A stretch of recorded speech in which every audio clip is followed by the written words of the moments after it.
Welcome, everyone.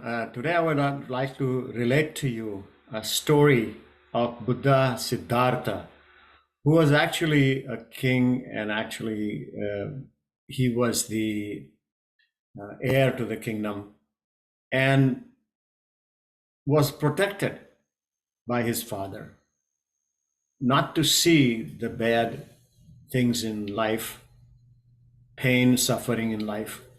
But he ended up seeing them anyway. He ended up seeing, once he was visiting with his charioteer the city, and he saw the four things: death, disease, oldness, and pain, suffering. And then he left his palace for the penance. And a lot of penance he did. And you've probably all seen Buddha with very emaciated skin and bones. I'm sure you've seen the images of that Buddha. And he attained what they call it as self-realization. And when he realized all that, he was aware of what the body mind can do.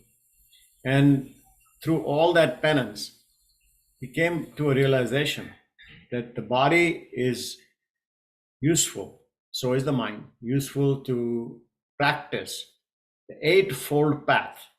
The eightfold path was essential, and how he came to it is by his self journey. And then the story goes, Sujata, queen in the next uh, city, saw Buddha doing the penance, and then bring a bowl of kheer, or sweet uh, milk with rice pudding.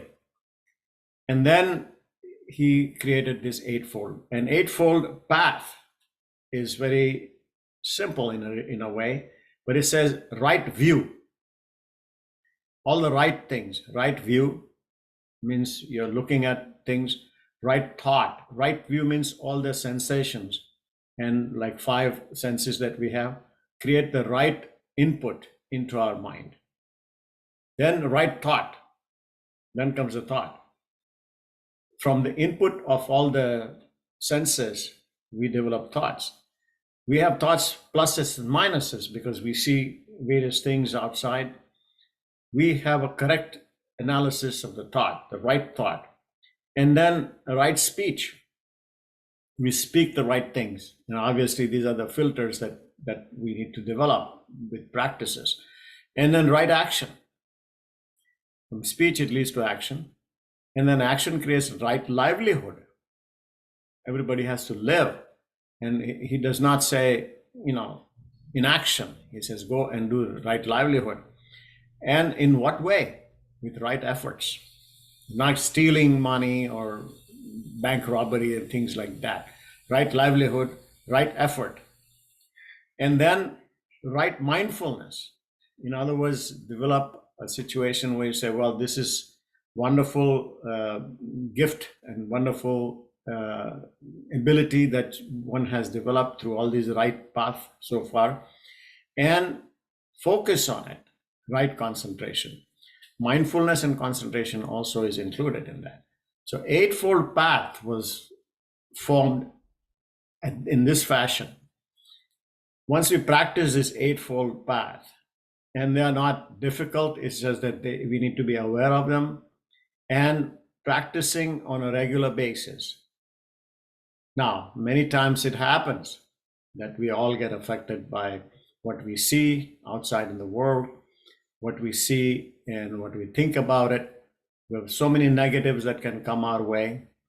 But then we do have a control over what thoughts we can have about that.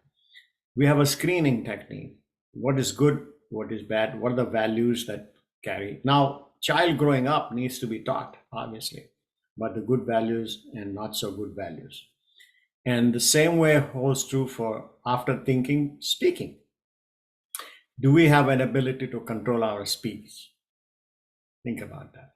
More so, even go to the action and then go on and on for livelihood and efforts and on the right path. So let us think about it. The body is a vehicle.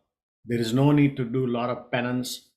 Penance and pain and suffering to the body itself. The body does not like that. Body actually wants to survive. It's exactly opposite of what our biological needs are, what we're born with, and how the body responds. So moderation is also called path of moderation. When you do path of moderation, it works. And I'm wearing this t-shirt, Tai Chi. Tai Chi is a slow motion. It's not the fast-paced exercises that we do. It's a slow motion, and it actually matches the body movements within our cells as well. So path of Buddhism, Eightfold Path, path of moderation.